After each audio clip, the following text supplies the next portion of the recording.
हमारे घरों, सार्वजनिक स्थलों, रेल, बसों में धार्मिक स्थलों पर ईश्वर अल्लाह के नाम पर भीख मांगते हुए बच्चे, बूढ़े, युवा आसानी से देखे जा सकते हैं, जो सरकारों की कल्याणकारी योजनाओं पर प्रश्न चिन्ह लगाते हैं। भीख मांगना आज एक प्रकार का धंधा बन चुका है। भिक्षावृत्ति किसी भी सभ्य देश के लिए कलंक है।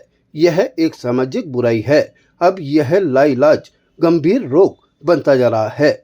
जहां असहाय, दीनहीन लोग मजबूरीवश भीख मांगते हैं, वहीं शारीरिक दृष्टि से सक्षम कई लोग भीख मांगकर गुजारा करते हैं, क्योंकि उन्होंने शारीरिक श्रम के बजाय भीख मांगकर आसानी से गुजारा करने का रास्ता चुन लिया है।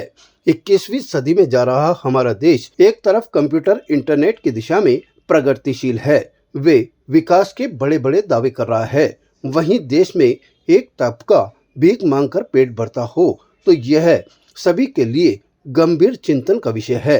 भारत में कुछ जनजातीय समुदाय भी आजीविका के लिए परंपरा के तौर पर भिक्षावृत्ति को अपनाते हैं, लेकिन भीख मांगने वाले सभी लोग इसे ऐच्छिक रूप से नहीं अपनाते। दरअसल गरीबी, भूखमरी और आय की असमानताओं के चलते देश में एक ऐसा वर्ग भी है जिसे भोजन, कपड़ा और आवास जैसी आधारभूत सुविधाएं भी प्राप्त नहीं हो पाती है। यह वर्ग कई बार मजबूर होकर भीख मांगने का विकल्प लेता है। भिक्षावृत्ति भारत के माथे पर ऐसा कलंक है जो हमारी आर्थिक तरक्की के दावों को खोखला बनाता है। भीख मांगना कोई सम्मानजनक पेशा नहीं है, वरन अनैतिक और सामाजिक अपराध है। सरकार ने इसे कानूनन अपराध घोषित कर रखा है, फिर भी यह लाइलाज रोग दिन ब दिन बढ़ता जा रहा है। हमारे देश में भिखारियों की संख्या दिन प्रतिदिन बढ़ती जा रही है। भारत में कोई भूखा नहीं रहे और भूख के कारण अपराध नहीं करे, इसीलिए खाद्य सुरक्षा अधिनियम का प्रस्ताव लाया गया था। भीख मांगना सभ्य समाज के लक्षण नहीं है, मगर आत्मसम्मान और स्वाभिमान जागृत किए बिना इससे किसी को विमुक्त नहीं किया जा सकता। सरकार को शिक्षा के प्रसार पर बल देना चाहिए। शिक्षा ही व्यक्ति को संस्कारित कर उसे स्वाभिमानी बना सकती है। भारत के संविधान में भीख मांगने को अपराध कहा गया है, फिर भी देश की सड़कों पर लाखों बच्चे आखिर कैसे भीख मांगते हैं। बच्चों का भीख मांगना अपराध ही नहीं, देश की सामाजिक सुरक्षा के लिए खतरा भी है। हर साल कितने ही बच्चों को भीख मांगने के धंधे में जबरन धकेला जाता है। ऐसे बच्चों के आपराधिक गतिविधियों में लिप्त होने की भी आशंका रहती है। पुलिस रिकॉर्ड के अनुसार देश में हर साल 48,000 बच्चे गायब होते हैं, उनमें से आधे कभी नहीं मिलते। उन बच्चों में से काफी बच्चे भीख मंगवाने वाले गिरोह के हाथों में पड़ जाते हैं। हर साल हजारों गायब बच्चे भीख मांगने के धंधे में झोंक दिए जाते हैं। अजमेर में भी भिक्षावृत्ति का काम जमकर फल फूल रहा है। शहर में कई स्थानों पर, चाहे वे धार्मिक स्थान हो या ट्रेन, बस, रेलवे स्टेशन, बस स्टैंड, सभी जगह भीख मांगते हुए बच्चे, बूढ़े और महिलाएं देखे जा सकते हैं। आने वाले दिनों में अब सूफी संत ख्वाजा साहब का उर्स आने वाला है। ऐसे में अजमेर में भिखारियों की संख्या बढ़ने की संभावना जताई जा रही है।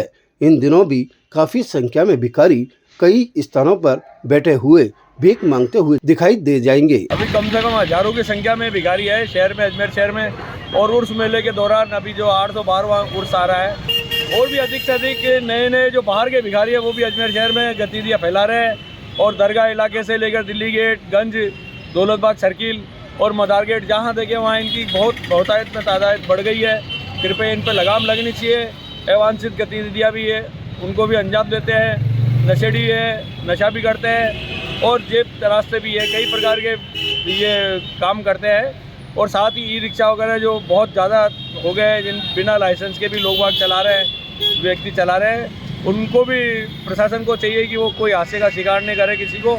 और आने वाले मेले के दौरान कहीं किसी के टक्कर लग गई और कोई दुर्घटना घट गई, तो इसलिए मैं प्रशासन से यही आग्रह करूँगा कि आने वाले उसको देखते हुए ये फुटपाथ पे जो बैठे हुए हैं और साथ में ई रिक्शा वाले जो चालक हैं और ये भिखारी, इन सभी की समस्या से निजात दिलाएं। निश्चित रूप से इनकी तादाद बढ़ती जा रही है और कुछ इसमें अपराधी प्रवृत्ति के भी लोग हैं, कुछ नशेड़ी प्रवृत्ति के लोग हैं और इन पे निश्चित रूप से अजमेर में अंकुश लगना चाहिए, नहीं तो ये भिखारियों का नगर कहलाने लग जाएगा।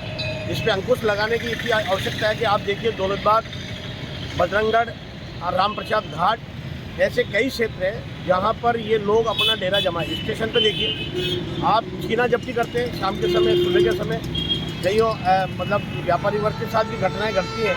तो इन सबका प्रशासन से आग्रह करूँगा कि इन लोगों पर अंकुश लगाया जाए और या इनके ऊपर ऐसा कोई ताबीज़ किया जाए ताकि ये इस प्रकार की कोई घटना ना घटे।